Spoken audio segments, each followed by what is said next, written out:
How many times since we were small have we heard those warnings? I think my earliest memory was someone, my mother, telling me if I did that, I'd get hurt. Well, today we're going to talk about this topic, safety, again. But we're going to have some fun as we do. Oh, you doubt it? Well, give me a chance. How many of you have ever played What's Wrong with This Picture? Well, in case you haven't, all you do is look at a picture in which one or more things are wrong, and you quickly try and figure out what's wrong and what would make it right. Then we'll repeat the scene and show it to you the safer way. Okay? Then on with the first scene.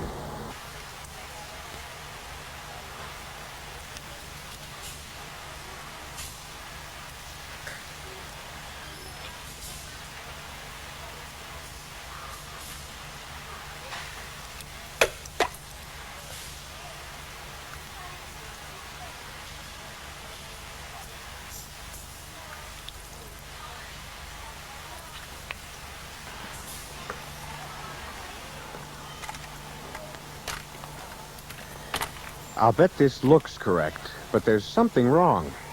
Can you find it? Let's watch the safe way to handle this.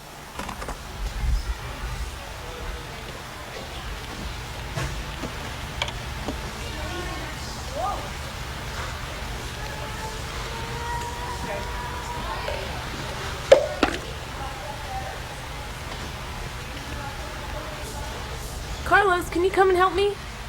Cleaning the spill is great, and you must do that. But this employee also called for help to guard the area, waited until it arrived, and then went for the mop. If you're not right near a phone, call over the first employee you see. I'll bet that was trickier than you thought. Most anything left in an aisle where it shouldn't be is dangerous to our customers as well as our employees. What's wrong in this next scene?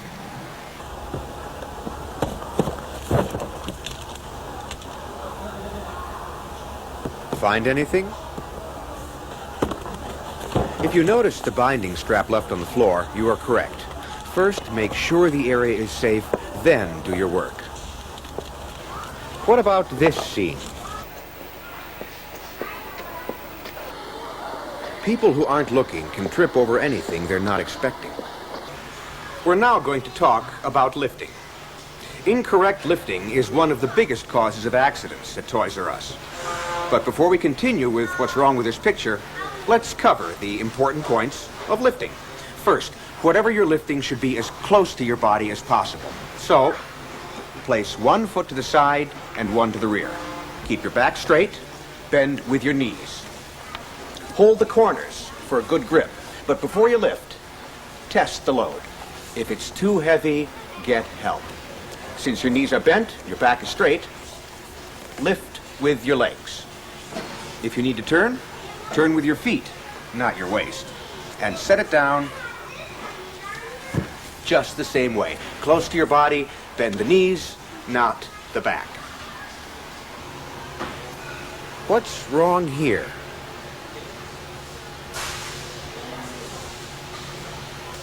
One foot to the side, one behind.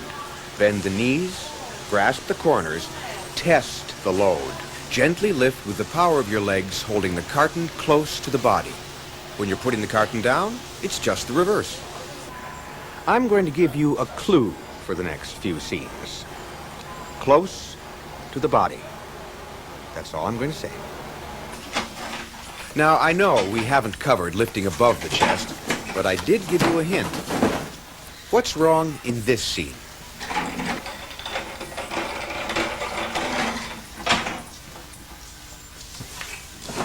This is the safer way. See how he shifts his grip to get under the load.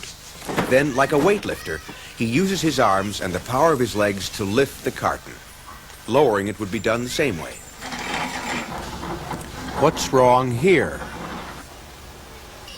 Get as close to the carton as possible, bend with the knees, get a good grip, and lift with the power of your legs. It's easy not to hurt yourself when you know how to lift. Our next safety topic is ladders. Let's watch this employee and figure out what's wrong with this picture.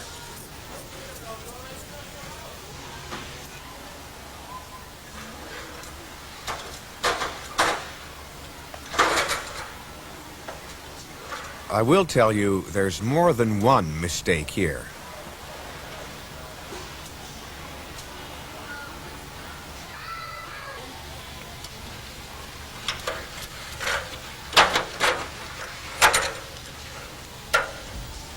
What's important here is that he locks the ladder and makes sure it's stable.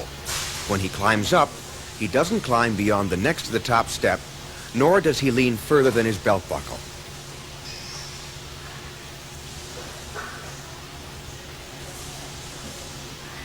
Instead, he moves the ladder closer to the merchandise. Do you know why this is unsafe? Only when you're facing the ladder can you hold on. What's wrong this time? Bringing merchandise up or down is no reason not to hold on to the ladder.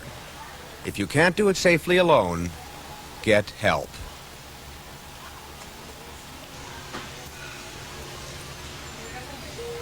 Carlos, to your register, please. Carlos, to your register.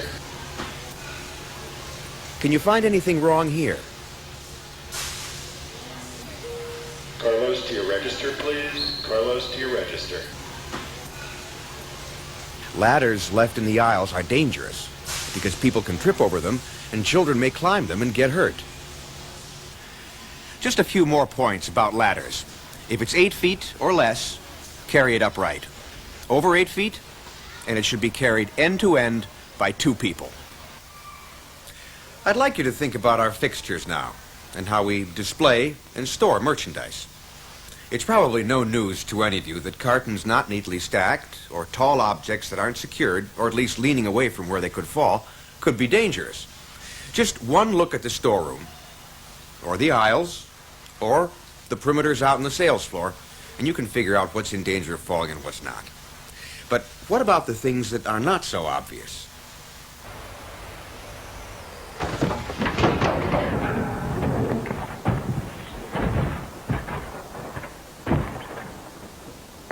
Excuse me, sir, but I don't think the Three Stooges are looking for anyone right now.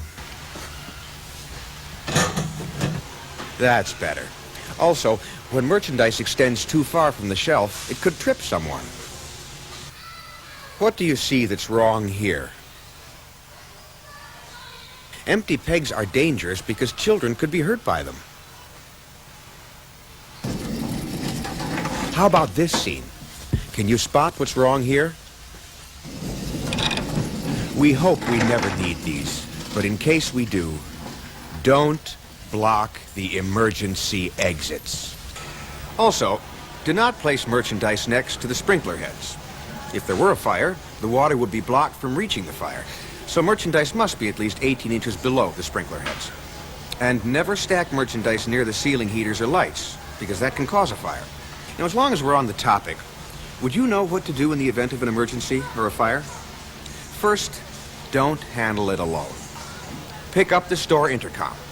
For a fire, say Red 99, Red 99, Red 99, and the fire's location. For any other emergency, such as a serious injury, say 99, 99, 99, and the emergency location. A manager will respond. Do not scream fire, because that could start a panic. And remember, smoking is never permitted in the storeroom or on the sales floor. Okay? Are you ready to continue playing What's Wrong with this picture? Then let's turn our attention to box cutters. What mistakes can you find? I'll give you a hint. There are at least 3.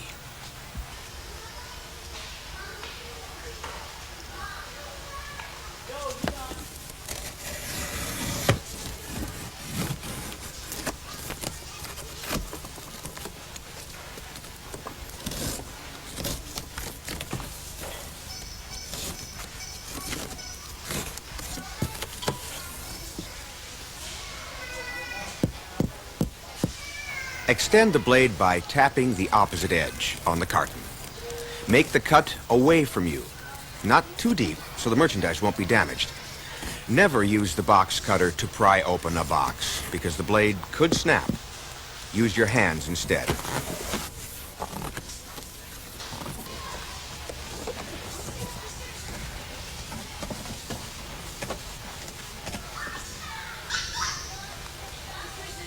What's wrong here?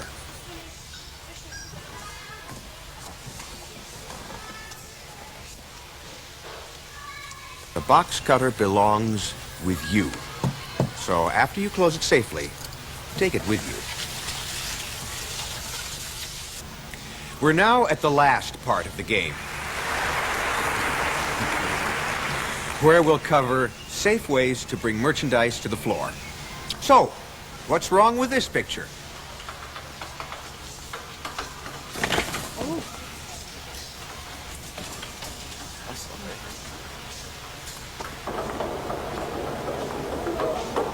Either make 2 trips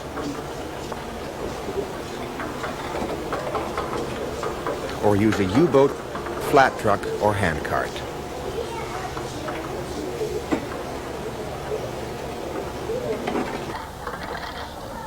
Do you know what's wrong here? Pulling the U-boat or flat truck allows you to see what's around the corner and gives you more control. Hand trucks are easier to push, but slowly because it will round the corners before you do. Well, how did you do? Were you able to pick out the errors? If you didn't do that well, ask to see this video again. You'll see that you learned quite a bit. But no video can prevent all accidents. Our best defense is you. So when you see something unsafe, correct it. If you see an employee doing something unsafe, demonstrate the safer way. If you see a customer doing something unsafe, explain to the customer that what they're doing is dangerous. They will appreciate it. And if you don't know the safe way to handle something, ask. Of course, if anyone is injured, report the injury to store management immediately.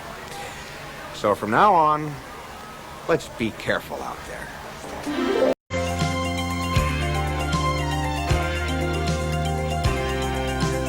All right, Kevin, now that you've had your orientation, it's time for some hands-on training.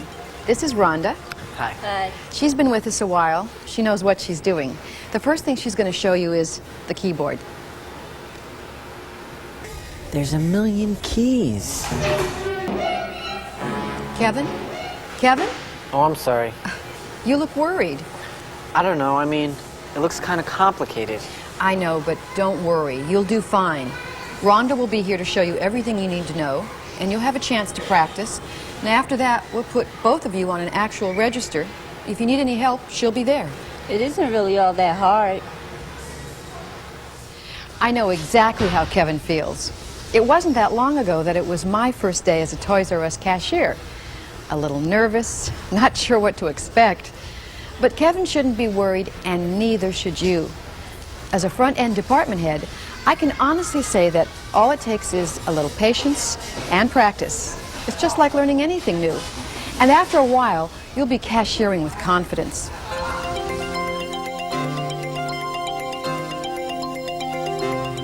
First, let's take a look at the equipment you'll be using. Depending on your store's location, you'll be using one of these 2 cash registers. The standard register has a one-piece look. The processor unit sits on top of the cash drawer and includes the keyboard, cashier display, and printer. The magnetic credit card reader, or swiper, is a separate component. There is also a display for our customers. The modular register is made up of the same components, but each piece is separate and can be moved around if necessary. Both registers help guide you through each transaction by giving you instructions or telling you if there's a problem. Ringing up a sale is easy at Toys R Us. Both registers are user-friendly. There aren't many keys to push. Instead, you'll be using one of these 2 laser scanners, the gun or the vertical scanner. And this is what you'll be scanning, the Universal Product Code, or UPC. The scanner reads the UPC symbol, and the item and price information are displayed on the register. As you know, practically every item has a UPC symbol, from a pack of gum to a pack of diapers. As a cashier, you'll need to locate the UPC on each item you ring up. And here's a hint. Most UPCs are on the back or the bottom of an item. It's important to work as efficiently and accurately as you can. You'll increase your speed as you become more familiar with the process and the merchandise. But Even a beginner can go almost as fast and be as accurate as a veteran cashier by using a method we call scan and bag. And here's how it works. If you're using the handheld gun, aim at the UPC and squeeze the trigger. Make sure the light beam goes across all the bars. Listen for a beep and the sound of the register working. That means you've scanned successfully. And keep the gun in your hand until you've scanned everything.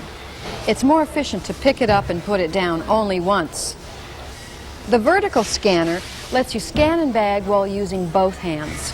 There are several light beams that create a scan pattern. This means you can scan a UPC at almost any angle.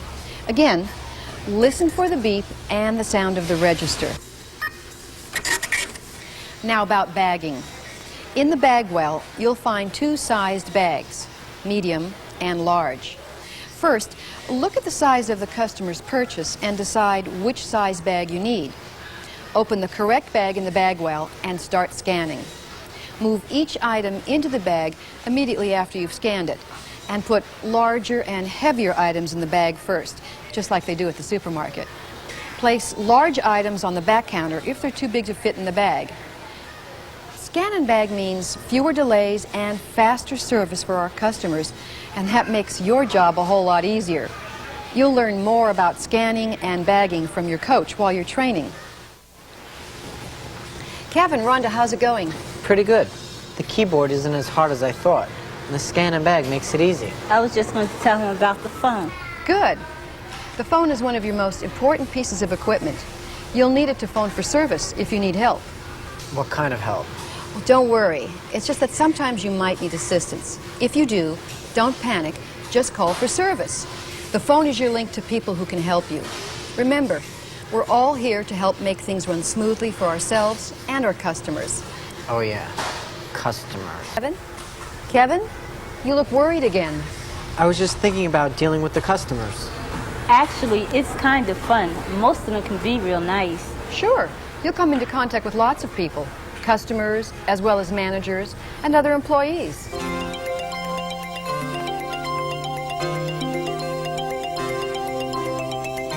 Dealing with people is a big part of your job. There's no secret formula. All it takes are two words we've all heard before: common courtesy.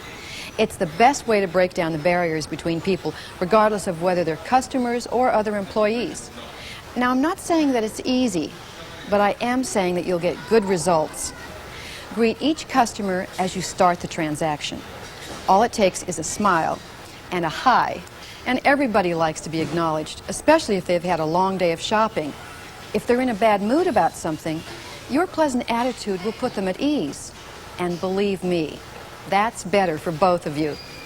Now, while you're ringing up a sale, here are some situations that might happen. We sell certain items using self-service tickets. Instead of bringing the actual item to the register, the customer pulls a ticket, pays for it, and then picks it up. There are two types. Regular tickets are for large items like bikes, furniture, and car seats. Now, after they've paid for the item, you direct the customer to the pickup area where their purchase will be ready. Your coach will tell you more about how that works. Security tickets are used for video software, electronics, and other high-dollar items.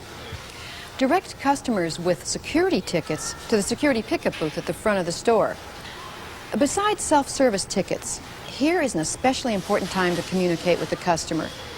Always check large boxes or containers for other smaller items that may be inside.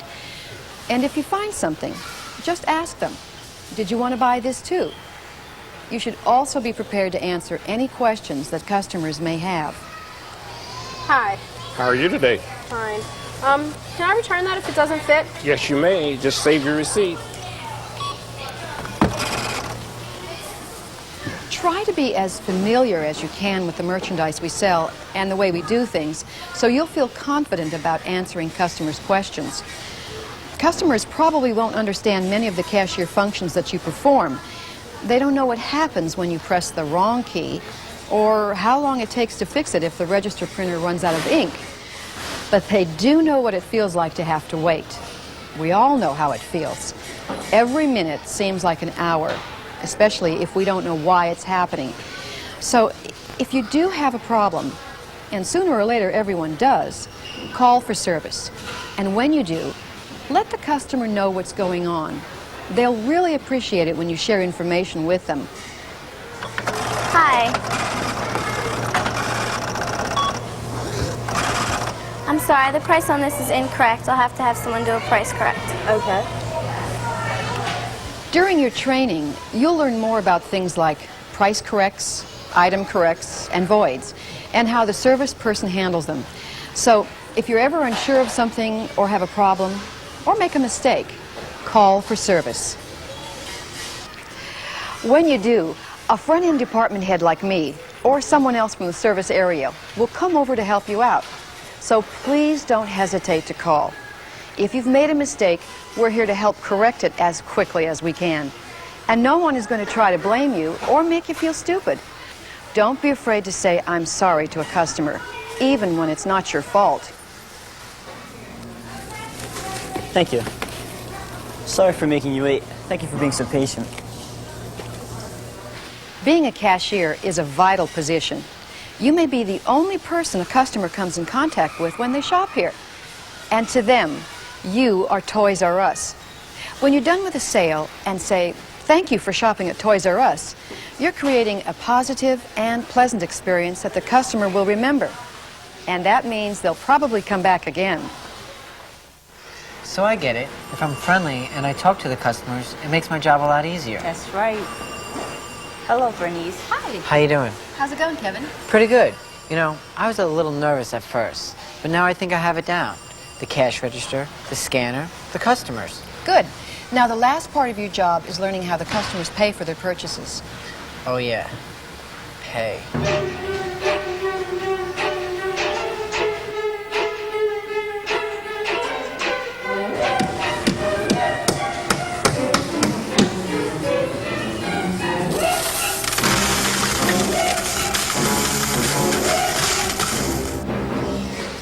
Kevin? Kevin, you're doing it again. I'm sorry. Right. Well, there are a lot of ways customers can pay for their merchandise at Toys R Us.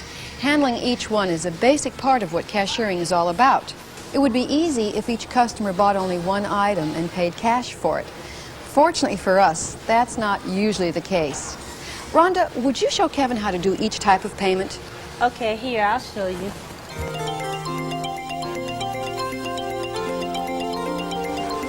Customers have several payment options: cash, credit cards, personal check, traveler's checks, coupons, and Jeffrey money. Your biggest responsibility is accuracy, to key in the amount correctly and to press the proper key depending upon the type of payment. And as you'll see during your training, the register will help guide you through the rest of the transaction. Now, obviously, as a cashier, you'll be handling a lot of cash payments. Be sure to always count the change back to the customer. Take your time so you don't get confused or make a mistake. These days, people pay with credit cards nearly as often as with cash. We accept these major credit cards: Visa, MasterCard, American Express, and Discover. We use our register technology to get the account number off the card. The register even tells you when to insert the charge draft into the printer for validation. We use what we call a universal charge draft because it's used for every type of credit card. A lot easier than having to use a different one for each card. Sometimes a customer's card may not be automatically approved, but don't panic. Call for service. They'll bring the customer over to the service area and call in the card number for approval. Customers can also pay by personal check. Like all retailers, we're vulnerable to bad checks. So it's critical that you always make sure that all the information on a check is correct. You'll learn what to look for and how to process a check correctly every time. We have procedures for how to handle traveler's checks, vendor coupons, and Toys R Us coupons too. But the basic procedure is the same. Pay attention to what you've been given, enter the correct amount, and press the proper payment key. If you give the register the right information, it will always help you along every time. And finally, Jeffrey money. You'll see a lot of this. It's not play money, it's as valuable as cash. We even reuse it just like real money. At the service area, Customers can either buy it as a gift certificate or receive it as a refund when they return an item without a receipt. We encourage the use of Jeffrey money, but just be aware that customers who pay with Jeffrey money get back change in U.S. cash and currency because there's no Jeffrey change. No matter how a customer pays for items, always give them their receipt and be as accurate and attentive as you can. Try to prevent losses. You'll learn more details about each type of transaction from your coach. So, now you know what types of payments you'll be handling. But where do you put it all? Here's what goes in the cash register till. Cash, coins, checks, and Jeffrey money. The other items go into the locked media drawers underneath the register. And each type of payment goes into its own slot. And it's your responsibility to keep the till neat and orderly at all times. Shut the cash drawer after each transaction and never leave the register unattended. Keep alert for anything unusual. If you feel like there's something not quite right with either the register hardware, the customer, or the transaction, stop everything, shut the drawer, and call for service immediately. We're here to help. All voids or corrections must be made by the department head or front-end manager. They're recorded on your tally card. Each cashier gets one every day. It helps us balance the tills and account for discrepancies during our daily cash audit. That's right, we balance all registers every single day. It's up to you to process each transaction as accurately as possible and to prevent losses at all times. So Kevin, are you ready to get started? I think so. You know, at first I was imagining all sorts of disasters, but now it seems a lot less complicated. Well, why don't the two of you take a break, and when you come back, we'll put you on a register. Okay, great. I'm sure your imagination isn't as vivid as Kevin's, but it's only natural to be a little nervous. As you can see, it's not that complicated.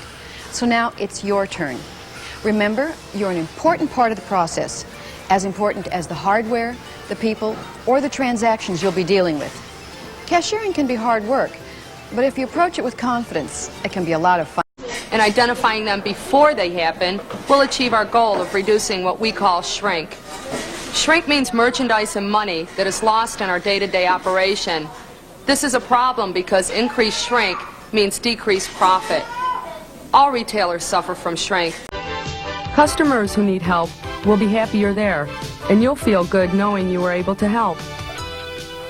Every customer likes to feel like they're getting a special treatment, except that that customer is, you know, a would-be thief. But I think if you go up to them and you... So remember, good customer service helps all of us. Out on the sales floor.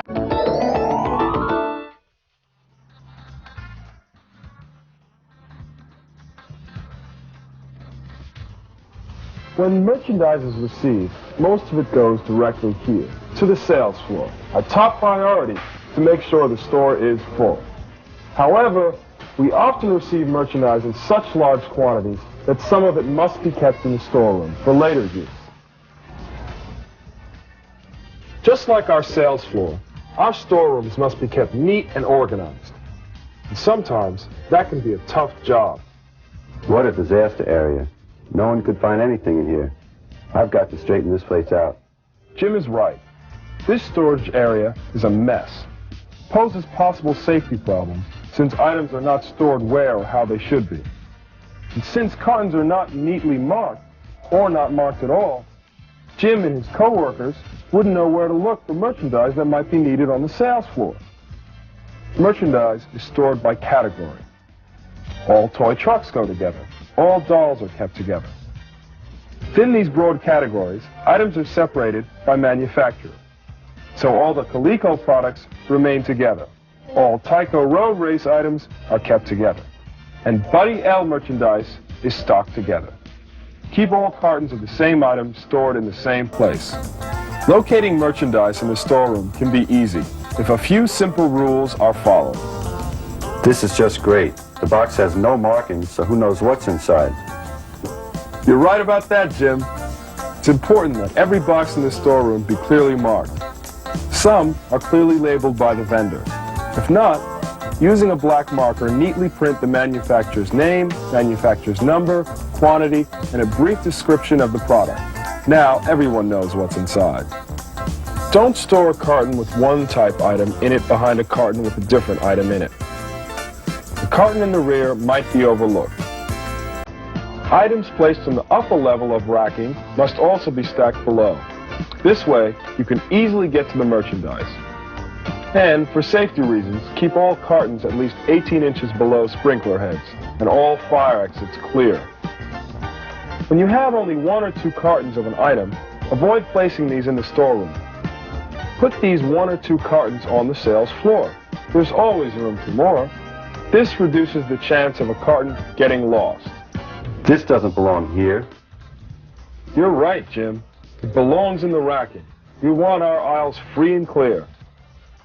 Condense and tighten cartons on shelves here, just as you do on the sales floor. Put heavy boxes on the bottom. Those of about the same width should be stacked on the top to save space. Cartons are to be flush with the front edge of the racking, but not hanging over. Repacks are stored in the same section as full cases of the item, but at the ends of the racking. This way, they are easier to spot and easier for management to control. Remember to always use repacked merchandise first when pulling merchandise to the sales floor. Now, you and I both know our customers are not going to be seeing much of our storerooms. But our storerooms are a key link in our merchandising chain of events. They must be kept in order so we can all do what we're here for, to serve our customers' needs. So, a few key points to keep in mind. Store full cases only in the storeroom. No loose pieces. Keep aisles clear of cartons and swept daily. And another important safety reminder, keep fire exits clear at all times. The most important space. Hi, welcome to the Toys R Us self-service ticket quiz. This won't be just a regular quiz. This one is different. It's a learn-as-you-go quiz. We're going to ask you 12 questions, not to grade you or say right or wrong, but to help you become familiar with self-service tickets and learn about your responsibilities as a ticket salesperson. We've divided the quiz into 3 rounds. Each round covers a main part of the ticket process.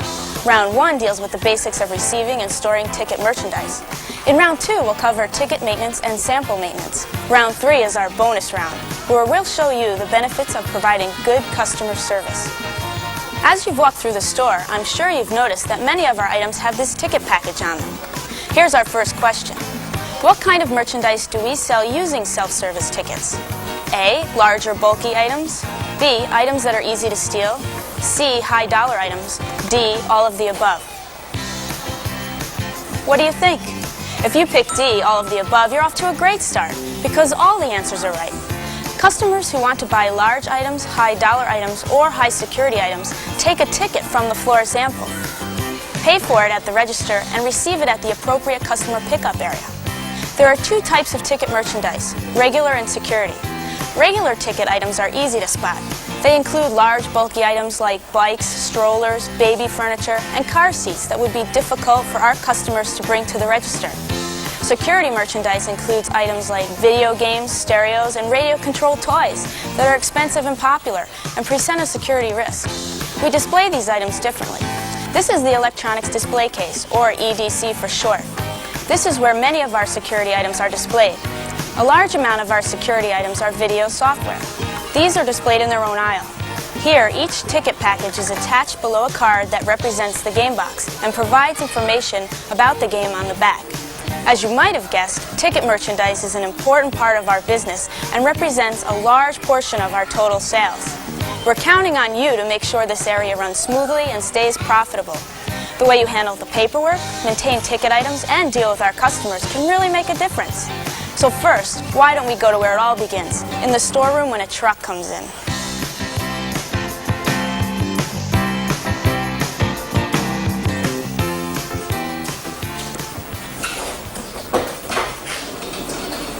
Hi guys.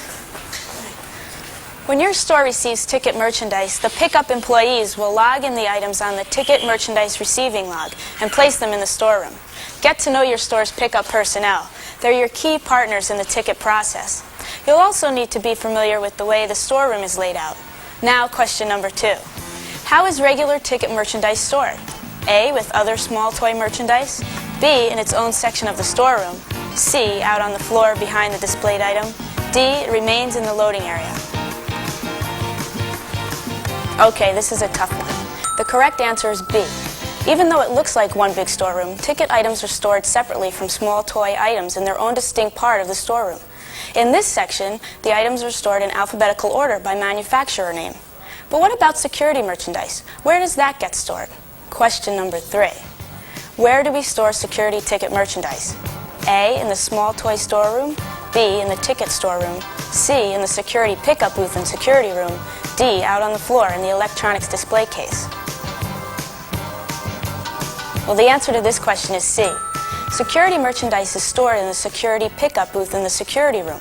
They're both storage areas, but the security pickup booth gives us quick access to the most popular items, especially hot sellers like video games. The security room is mainly used as a backup storage. Being familiar with the storeroom layout is very important to your success as a ticket salesperson. When you know what's in the storeroom, you can make sure that each of those items is represented by a sample out on the sales floor. Today it may seem overwhelming.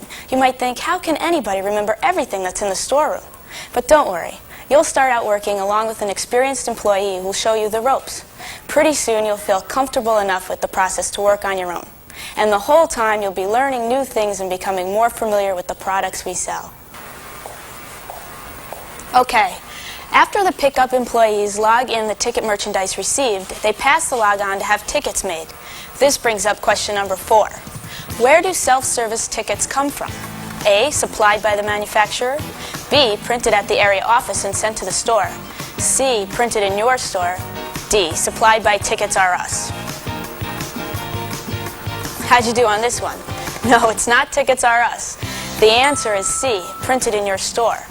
Every Toys R Us store is equipped with a high-quality laser printer that is used to print tickets, shelf labels, feature cards, and POP signs. We'll talk more about these later. After the tickets have been printed, you'll get the ticket merchandise receiving log and the tickets, and then head out to the sales floor and add tickets to each item on the log. But sometimes you may not find a floor sample for an item you have tickets for. Here's question number 5. What do you do if you have items in the storeroom and tickets in your hand, but no floor sample to put them on? A, notify pickup that a sample needs to be built. B, go build the item yourself. C, throw away the tickets. D, find a similar floor sample and add the tickets to it. Did you get this one? The answer is A. Notify pickup that a sample needs to be built. This is what we refer to as a set. You'll use the ticket merchandise receiving log as a set sheet. That is, you'll either enter OK and your initials if the sample is present and in good condition, or write in set if a floor sample needs to be built. Then forward the log to pickup so they'll know which ones to build. They'll let you know when it's ready to go out on the floor. So don't throw away those tickets.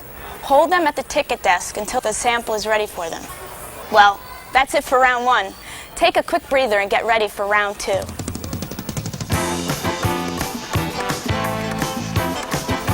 Ticket maintenance is a basic and very important part of your job that you'll be doing every day. Let's define it. Here's question number 6. What do you think ticket maintenance is? A, sweeping loose tickets up off the floor. B, auditing ticket packages on selected samples. C, taping up ripped tickets. D, making tickets by hand when the printer breaks. The answer is B, auditing ticket packages on selected samples. By auditing, we mean making sure that the ticket packages are properly attached to the floor samples and have sufficient number of tickets that correspond with what's in the storeroom. Remember, this is why we said before that it's important for you to be familiar with the storeroom. And when we talk about selected samples, we mean you should check on those ticket packages that appear to be exceptions to our merchandising rules, like a ticket package that's empty, or one that's supposed to be for a floor sample but still has tickets in it. You'll do this on a daily basis, using the daily ticket maintenance checklist. Another part of ticket maintenance is what we call a stock sample check. You'll do this at least once a week, or twice a week in season, only this time you'll check the ticket package on every floor sample. Doing ticket maintenance and stock sample checks on a regular basis are your most important tools for keeping the ticket area in good working order. Because remember, Even if we have a storeroom full of ticket merchandise, customers can't buy these items if there aren't any tickets for them out on the floor. That means lost sales and unhappy customers, and that's the last thing we want. Now that you know how important tickets are, let's go one step further and talk about the ticket package. Besides tickets, each ticket package should have a shelf label right here, so that it's visible when there aren't any tickets left. We use this for two reasons. When there aren't any more tickets available, the customer can still see the price of the item. Also, it helps you by providing the information you need to print more tickets. But there's even more to the ticket package than that. Question number 7. What do we call this? A, ticket sign. B, ticket tag. C, ticket talker. D, ticket screamer. Believe it or not, the correct answer is C, ticket talker. Actually, we have a number of different ticket talkers. Think of each one as a miniature billboard that highlights the item for the customer and provides stock-level information for employees. Now that we've covered the ticket package, let's talk about the floor sample itself. First we had ticket maintenance. Now we'll cover sample maintenance, the other main part of your job on the sales floor. Question number 8. What do we mean by sample maintenance? A, keeping floor samples presentable and in good condition. B, making sure that all items in the storeroom are sampled out on the floor. C, making sure POP signs are hung correctly. D, all of the above. If you've answered D, all of the above, you're right. Sample maintenance basically means keeping all items neat, clean, and new looking. In other words, general housekeeping. For example, when it comes to bikes, this includes keeping tires inflated, making sure all parts, especially handlebars and brakes, are securely attached and in working condition, and that the seat is to its lowest position. It also means vacuuming at least once a week to keep the shelving clean. Security ticket samples don't get exposed to the wear and tear that regular ticket items do, but it's still important to do general cleaning of the EDC and make sure that the items inside have all their components, including the warranty and owner's manual. This way, if the floor sample is sold, the customer still gets the complete item even if the box has been lost. Of course, as we said before, always make sure that each ticket item in the storeroom is sampled out on the floor. And let's not forget this, the POP sign. Question number 9. What does a POP sign do? A, provides information about the item's features. B, gives assembly instructions. C, it provides information on how to buy it. D, provides manufacturer rebate information. This is another tough one. If you picked A, you're right. POP stands for point of purchase because it provides information about the item's features that can help the customer decide on the spot which item to buy. Depending on the type of item, these POP signs are attached in specific places on the sample. For items in the EDC, it goes here. We have layouts and written instructions on how to place POP signs. These are kept at the ticket desk. Your trainer will tell you more about them. With all of the handling the items get, they sometimes begin to look shop-worn. Shop-worn means that the paint on the item is chipped or scratched, decals are torn or missing, or the item is dirty or beat up. Generally, this is not something you'd want to buy at first glance. Time for question number 10.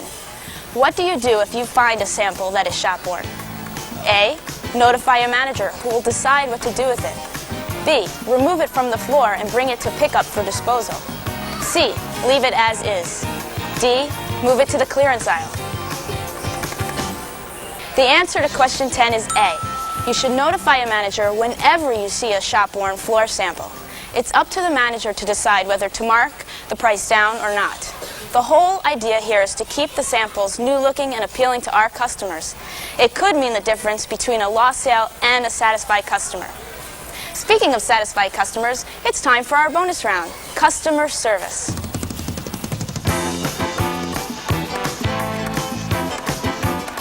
When you're working in the ticket area, you'll find that customers will have a lot of questions. They'll either come up to you on the floor or press the customer service button at the ticket desk, announcing that service is needed in the ticket area. Customers will ask questions like, what size bike do I get for a 7-year-old? And what's the difference between this $89 stroller and the $109 one? Actually, the most common question you'll hear will be, how do I buy this? So, question number 11. What do you do when a customer asks you a question? A. Ignore them. B. Tell them you're too busy to help them. C. Tell them, I'm sorry, but that's not my area. D. Answer them as best you can or get another employee to help you. Okay, obviously the answer to this question is D. Try to answer the customer as best you can or get another employee to help you. Remember to be as helpful as you can, even if you don't know the answer. You don't necessarily need to sell them on one item versus another. Sometimes a customer will just need another opinion. In that case, be as honest as possible and remember that the POP sign is a great source of information in a situation like this. There are also many other ways to learn more about ticket merchandise, such as watching training videos, reading training reference guides, and asking questions. Okay, here's another situation that relates to customer service. It's our final question, number 12. What do you do if a customer wants to buy a ticket item assembled? A. Say, sorry, we don't do assemblies. B. Check on the assembly options available for that item. C. Try to sell them the floor sample. D. Tell them it will take 1 month. The correct answer is B. Check on the assembly options available for that item. Toys R Us offers assemblies on particular items, like bikes and battery-operated vehicles. We refer to these items that are already assembled for the customer as ready to ride. We will also build other items for customers at their request.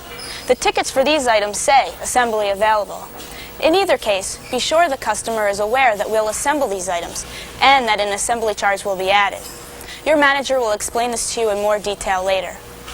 The more experienced you get in the ticket area, the more knowledgeable you will become with the different items. Before you know it, you'll be an expert on ticket merchandise. And the more you know about the products, the more confident you'll be in helping customers and doing both ticket and sample maintenance. So that's it, our ticket quiz. How'd you do? More importantly, how do you feel? We hope that now you're more familiar with the Toys R Us ticket area and are eager to get started.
are required. Proper placement will take a bit more ingenuity on your part. You'll have to ensure all the items are placed on the sales floor and that each gets the appropriate number of facings. Anything pegged higher than 6'6" out of reach of the average customer must also be pegged lower, within easy reach. Leftover items may have to be repacked, and they're kept in the storeroom for later use, but never placed on the overstocked shelves. Finally, keep your work area neat. Break down empty cartons as you work and place them inside one large carton. This cuts down on clutter and makes cleanup easier. Sweep up the small cardboard tabs that fall from items when pegged. Then take all the trash to the compactor or baler and return unused supplies to their proper place. Good housekeeping is also an important part of effective merchandising at Toys R Us.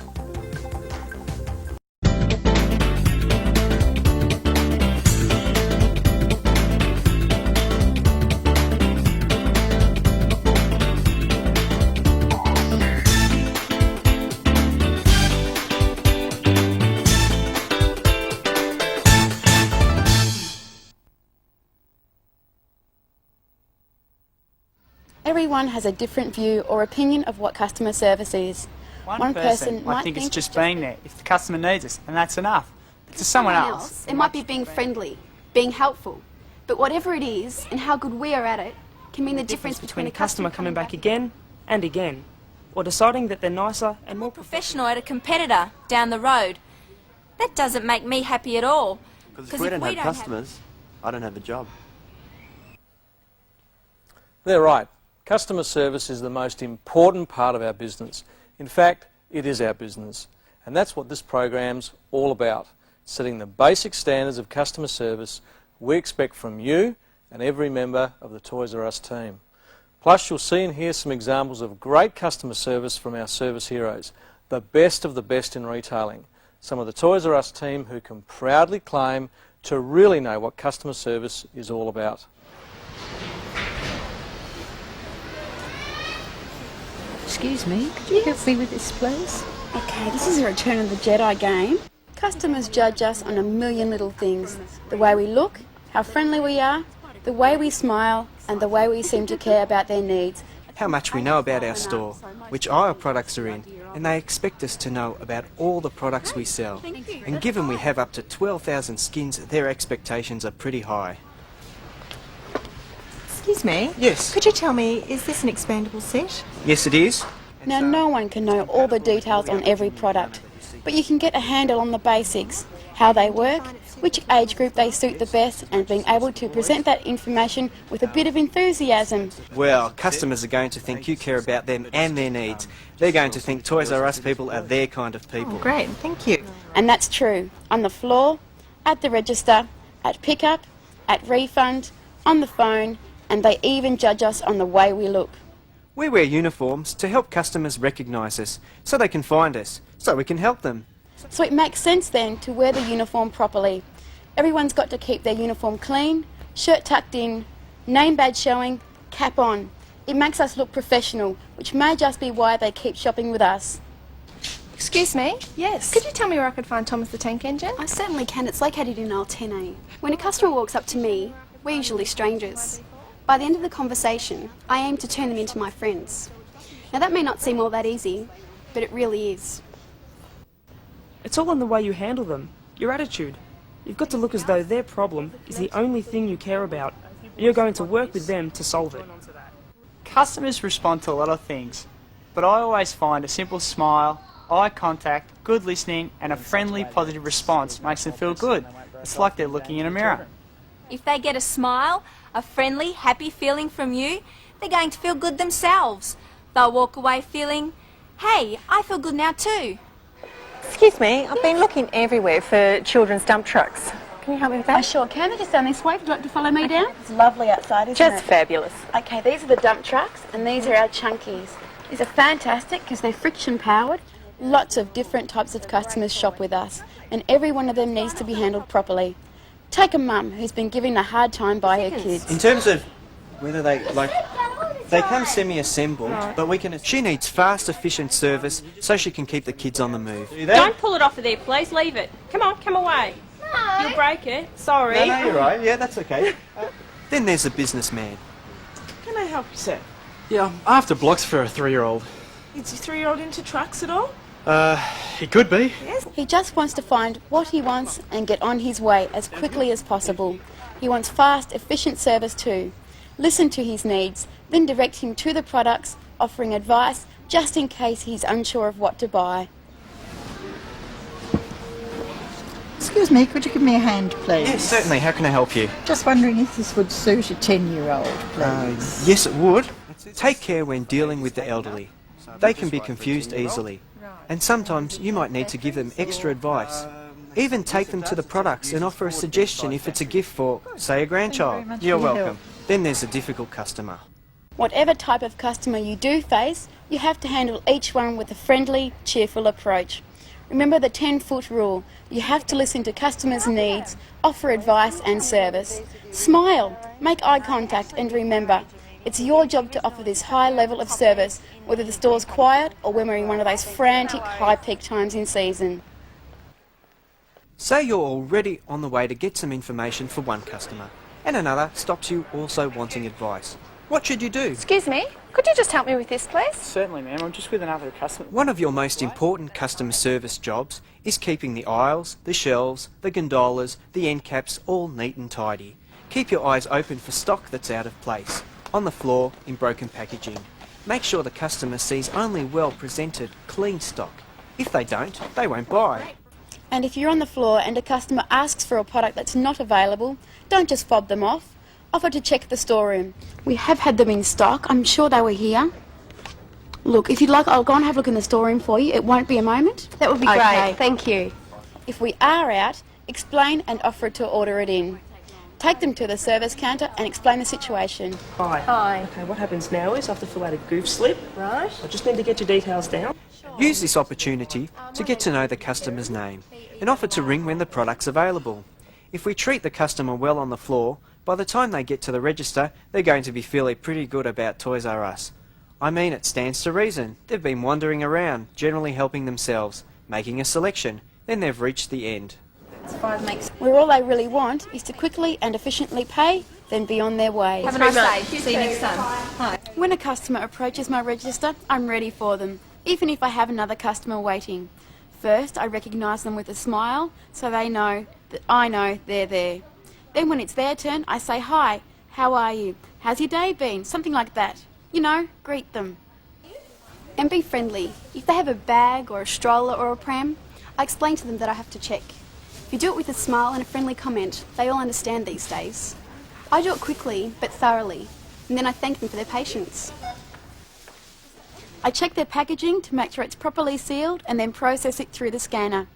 Now, it's not really hard to chat to the customer when you're processing their purchases. And if they have a little baby or a little child, well, I always talk to them too. I make sure they're happy. If they're paying with a credit card, I check their name and use it when I'm talking to them. Makes them feel special, you know, sort of appreciated. It's all clear. Thanks very much, Mrs. Parent. Have an enjoyable afternoon. You too. There's your product. If one of our customers ends up here, they're after service. That makes a lot of sense. They're here because something hasn't gone right for them.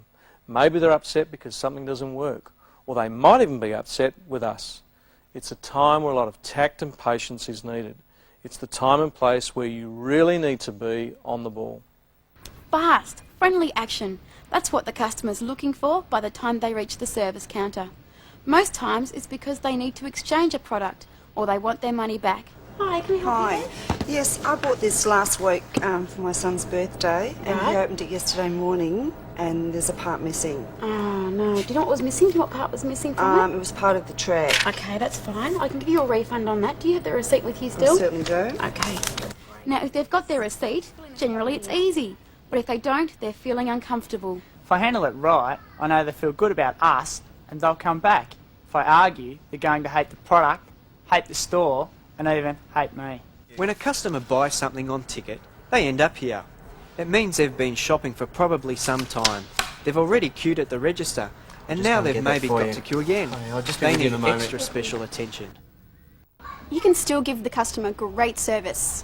I just make sure that they don't have to wait too long, that I give them a smile and I show I'm interested in their needs. It's not hard. Courtesy, friendly service, attention to the customer's needs, and the offer of that extra service that makes the customer feel sure that we're great in the customer service stakes. The basics are easy to remember and even easier to practice. Look good and be courteous. Swimming pool or sand pit? It's actually a sand pit, but it can be used as a swimming pool as well. It's quite deep, isn't it? Be friendly. If you see a customer looking lost or uncertain, stop and see how you can help them. Be supportive.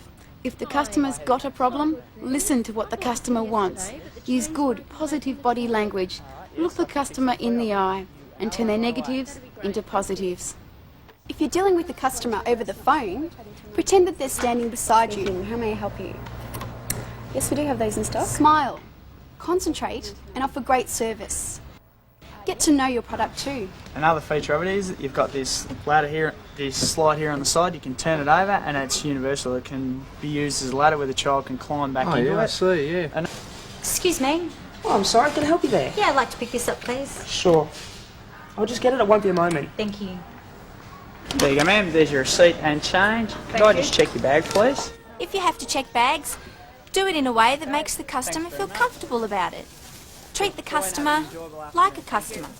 It's not that hard, and the results pay off to the business and to you personally. Give great customer service and the customers will appreciate it. They'll be more pleasant, they'll be happier, and that'll reflect on you, your store, and Toys R Us. On too. So, good luck. Hi, at Toys R Us, we're trying hard to make shopping pleasant and enjoyable. Each day, we spend a lot of time getting merchandise out on the floor, stocking shelves so that they're full, keeping the store clean, and making sure there are plenty of cashiers available to ring up sales. But we also go one step further by maintaining good customer relations. By customer relations, I mean the way we interact with the customer. That might be smiling when they walk in the front door, or saying hello in an aisle, asking if they need help finding something, and thanking them for shopping with us.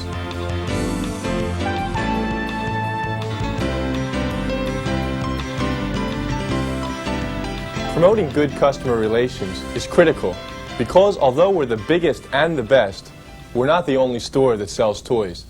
Today a customer has choices where to shop, and we want customers everywhere to choose Toys R Us. Did you ever think of what it's like to be a customer in our stores? Imagine the first time you walk through the door. To this customer, the store might be a maze of merchandise that blends together. She might feel lost in our aisles and overwhelmed at our size. She might know exactly what she's looking for, but have no idea where it's located. Or maybe she knows a name, but has no idea of what kind of toy it is. This customer needs our help, and we're counting on you to give it. Think of it this way. When a customer needs assistance, it's not an interruption to your job. It's just one more part of your responsibilities. We've developed a quick 4-step process you can follow that will help you do it efficiently. The key word to remember is tact. T-A-C-T. Each letter of this word represents a step you can take to help our customers. The first letter in TACT, T, stands for try to help the customer. Let's watch an example as an employee demonstrates good customer relations using this first simple step.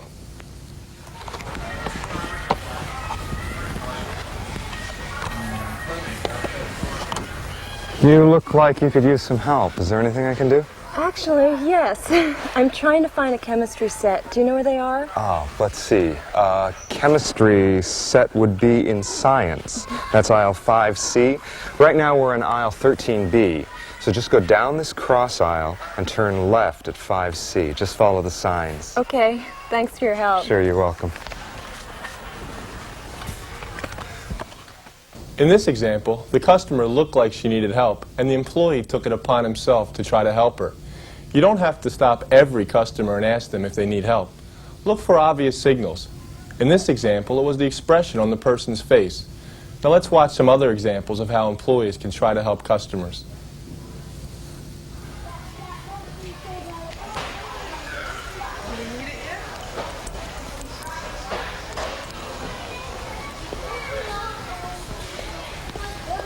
Excuse me. I want to buy this, but I'm a bit confused. I see it pictured on the poster here, but I don't know where it is. Can you help me? Sure. We keep this item in our storeroom because it's difficult to display out here. When you've decided which one you'd like to buy, you just take one of these tickets and you bring it to the register, and that's where you can pay for it. And then the cashier will tell you where you can go to pick it up. All right. Thank you. Sure. Goodbye.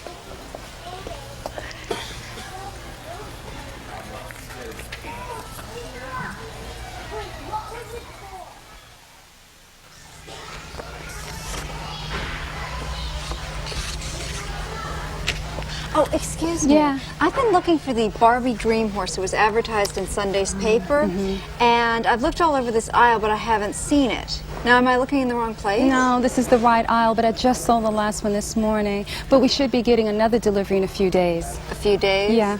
Well, will this ad still be good then? You see, I've looked all over, and this is the lowest price I've seen. I don't want to pay any more for it. Yeah, there's no need to worry. That's our everyday low price, which means everything in this ad will always be sold for that price. We don't run sales, so there's no need to be concerned that tomorrow it'll go up. Oh, so I'll still get this price? That's right. But why don't you call the store first to see if it's in stock? I'd hate to have you come back out and find it hasn't arrived yet. Yeah, I'll do that. That's a great idea. Okay. Thank you. All right. In this case, the employee knew we were sold out of the item. But if you didn't know, you might decide to take a look in the storeroom. If you aren't familiar with your storeroom layout, you should definitely call your department head for help. In all of these examples, the employee tried to help the customer and was successful. That should be your first step. But what happens when you try to help and you don't know the answer to the customer's question? Go to the next step. The A in TAC stands for Ask for Help.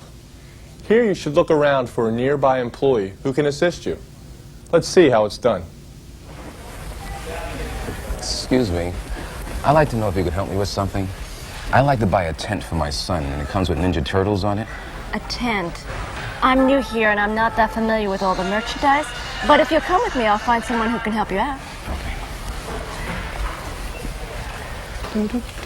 Thomas, can you please help me? Sure, what can I do? This customer is looking for a tent. He thinks it might have Ninja Turtles on it. A tent? Oh, I bet I know what you're talking about. Is it made of plastic and can be used indoors? Yes, you know, that sounds right. One of my friends bought one for their child, and they put it up in his bedroom. We have a Ninja Turtle playhouse that fits that description. It's in aisle 10B.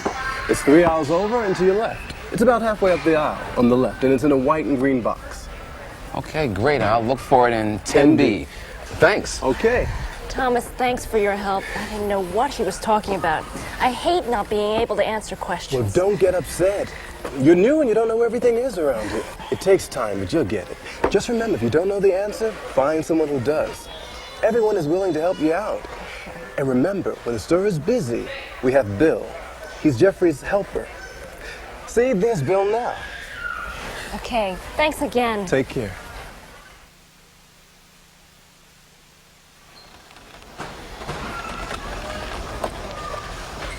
Excuse me. I'm looking for a radio-controlled boat. Can you help me? Let's see. I think it's with the computers, but I'm not sure. If you'll wait just a second, I'll get my department head and she'll know, okay? Joanne? Joanne, could you help me with this customer? Sure. She's looking for a radio-controlled boat. Would that be in the EDC with the computers? Oh, well, you're on the right track. Electronic cars and boats are kept in their own case. It's right around the corner in aisle 4C. You know, I'm headed over there. Why don't you come with me and we'll see what we have? Okay. Thanks a lot. Sure. Were you looking for something? This brings us to step 3 of TACT. The C in TACT stands for Call for Help. You should use this step after you've tried to help the customer and you've looked for another employee to help you, but neither step worked. Or, as in the following scene, you know there's another employee more qualified to help the customer. Now this is a nice piece of a car there. It will look nice in this. Yeah, nice and sturdy. Hello. Hi, how you doing? Now look at this one. I think the little guy looked pretty good. Looks nice and safe, sturdy. I like. Good price. Oh boy. Excuse me. Hello. Hi, I'm interested in buying one of these cars for my son. but I'm really not too sure which one I should buy. Can you give me some information on them? I'm not the expert, but if you wait here, I'll call our ticket writer. She knows everything when it comes to the Power Wheels. I'd appreciate that. Okay. Thank you.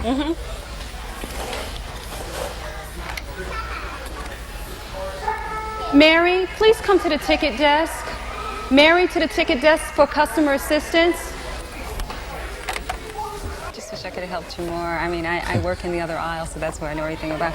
Oh, this is Mary. She can give you all of the information you'll need. Great. Well, thank you very much for your help. You're very welcome. Thanks. Hi, what can I tell you about our cars? Hi. Well, first thing I'm interested in is some... Even if you can't answer the customer's question, it's important to listen and find out what kind of help he needs. Then you can call someone who is able to provide the answers, just like we saw here. It only took a minute to pick up the phone and call for assistance. Also, you may have noticed that the employee waited until the ticket writer arrived so she could show her which customer needed help. When you call for help, you have the responsibility to make sure the customer gets the assistance he needs. Try to help, ask for help, call for help. If these first 3 steps haven't given you the right information, then you need to move on to the last step intact. This T stands for Take to Help. It means take the customer to the nearest reliable source of information. In the following scene, an inexperienced employee follows the steps of tact, eventually learning that the service desk can help answer the customer's questions. Can you help me? Oh, sure. What are you looking for? I wanted to get a Farmer's Says for my daughter, but you're all sold out. Are you going to get any more in? You know, I'm not sure, but stay right here. I'll find out for you. I'll be right back.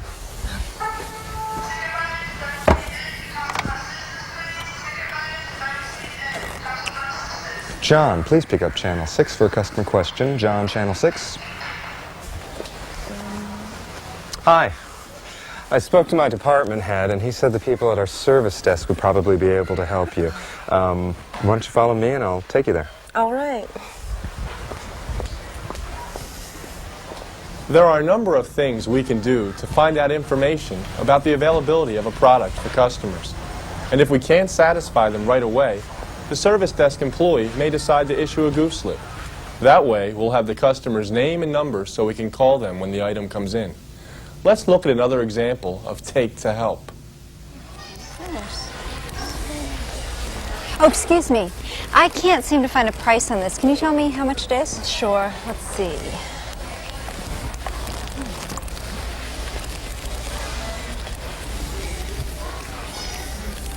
You're right. None of these have prices on them. Let me check another.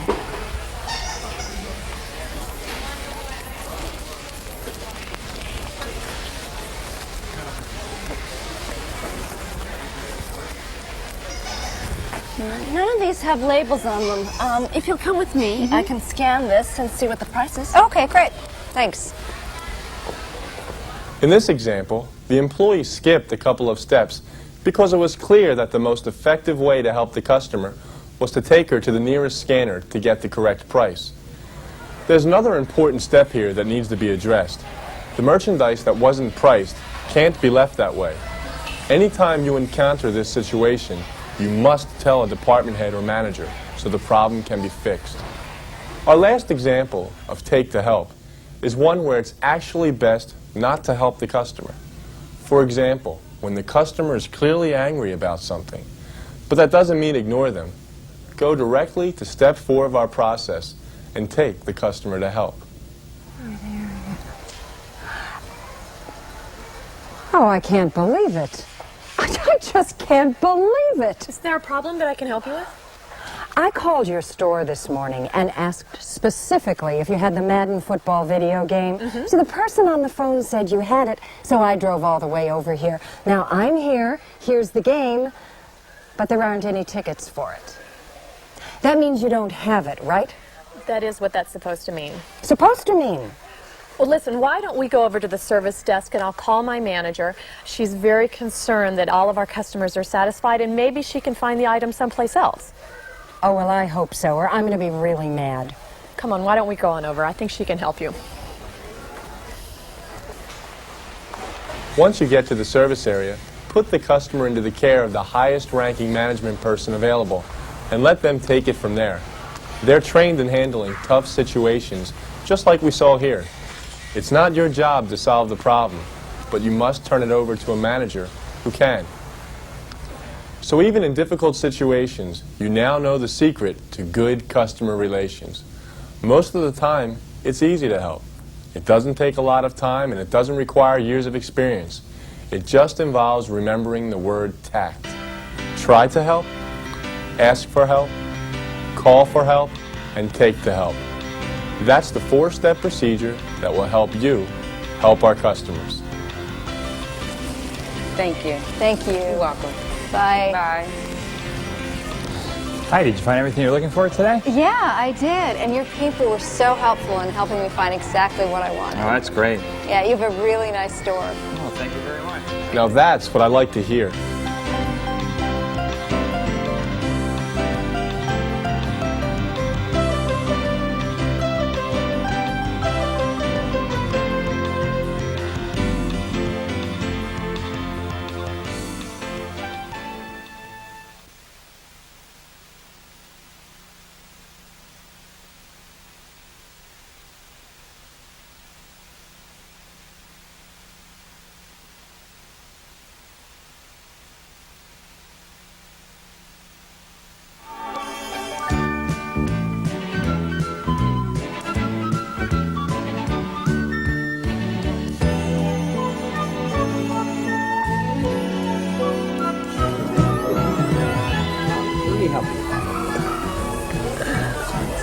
Oh, thank you. Sure. Could you help me with something else? Sure, what can we help you I'm with? looking for a baby monitor. Could you tell me what that would be? Sure, I'd be happy to show you where those are. Right this way.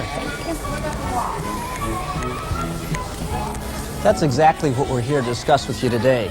Customer service and customer relations. We spent time talking to many of your colleagues about this important issue, and we'd like to share some of those discussions with you now. We don't have to tell you that the last 18 months to 2 years have been really tough in the retail world. The general economic climate has been struggling for every sale and every penny of profit. Along with the struggle, we're witnessing much change in the industry. Many once renowned companies are faltering, unable to compete. To keep growing, we've got to continue to be the best. When I started the company, the formula for success was quite simple. Keep prices low by creating a self-service store, make it easy for the customer to find what she wants, and process her purchase quickly. There are a few companies trying to compete with us, but in many places, we're the only game in town. We had the self-service concept. A neat, clean sales floor. We were the sole toy store in the area. Plenty of cashiers. As long as we had the product available, then we felt that we were satisfying the customer. We were focused mostly on filling the store, letting them find the merchandise themselves. They wandered and wandered, and if they found what they wanted, that was fine. And if they didn't find it, they left without buying. We had the directories. We figured that was enough for them. And there was no competition. They came in, they wanted, we had it, and out they went. Things have really changed. Our competition these days is getting tougher. Our customers have many choices when they set out to buy toys. They can go to Walmart, Kmart, or Target, to name a few of the big ones. We even have situations where one Toys R Us store is surrounded by 5 Walmarts within a 20-mile radius. That's competition. I think it opens your eyes. I have Walmart. Our new competitor was Walmart. I have Target. They have greeters at the door. They have individual sales help in each department. I have Kmart. They're able to give the impression that they're there for you the minute you walk into the door till the time you're ready to leave. Children Palace, Venture, and Grandpa. All of the competitors are within a 2.5-mile radius of my store. They're doing some good things. I think there's some things that Toys R Us can do better. So it makes you think twice, like, okay, what do we need to do? You know, if we stop to analyze this competition, we see that we all have some things in common. Sharp pricing, exciting products, pleasant stores, clever advertising. So what will separate us from the competition?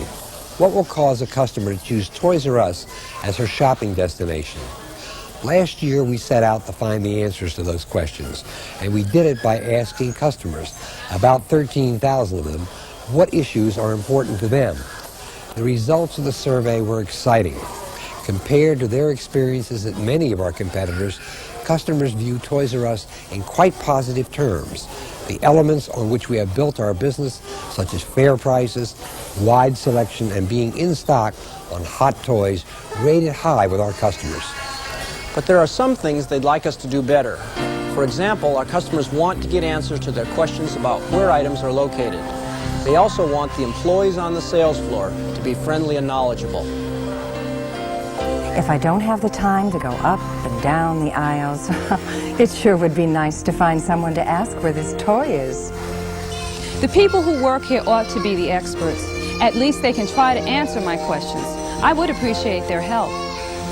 This store can be so overwhelming. I just like to see a smile once in a while. It'll make a big difference. We've built our reputation on the concept of self-service, full, neat, and clean. Plenty of carts, plenty of registers open. Those things haven't changed. All the work done in the store contributes to good customer service. Filling, straightening, pricing, checkouts, those are obviously still important. But the results of the survey show us that we need to make that concept work even better in today's retail climate. If we can add friendly and helpful to the overall picture, we believe we can keep the customer coming back to us. The customer knows that there's Walmart and that there's Kmart and that there's Target and that there's Toys R Us. They're going to go where they feel the most comfortable. We have to start getting into the human element and waiting on the customers. It's that smile to anybody they meet. It's a quick hi. And when you see that look of saying, hey, I don't know what's going on, ask them, do you need some help? It doesn't cost anything to smile. It doesn't cost anything to tell the customer thank you for shopping at Toys R Us. And an important thing from our standpoint is to really do our best to recognize those employees that do provide real good customer service and go out of our way to recognize that. There's just a lot of little things that we can do to make toys a friendlier place. As a manager, I realize I've got to lead by example. And I go out of my way, especially in the presence of employees and with employees, to show that I'm committed to good customer service myself. What we're talking about is improving our relationship with our customers, doing what we can to make our store a friendly, helpful place to shop. According to our customers, these two factors, friendliness and helpfulness, are very important issues when they decide where to shop. By the way, we'll continue to survey customers on the quality of our service. Their feedback will be relayed to you on a monthly basis. This way, we'll know if we've been successful in improving the shopping environment.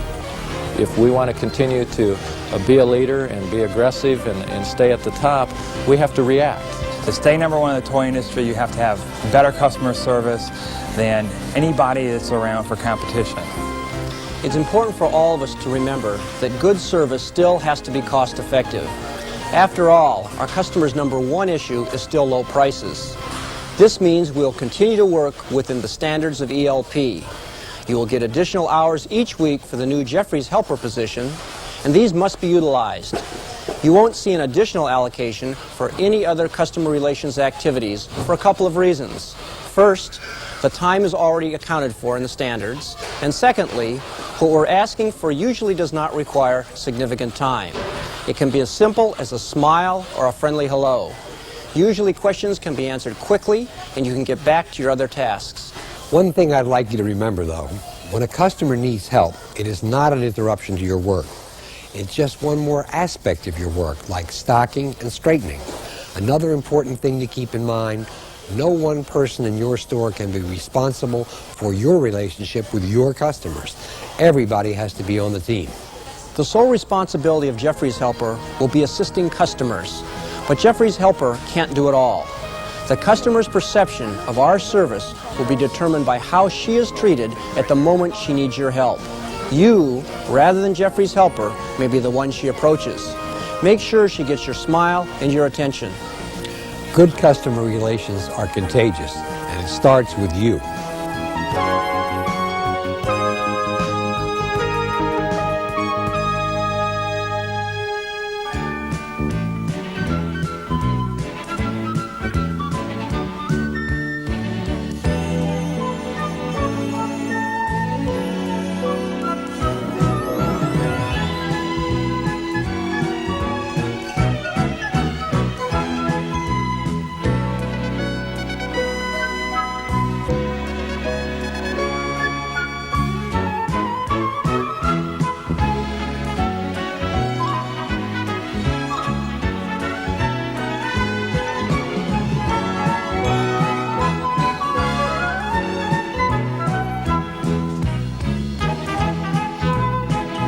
to replenish the sales floor.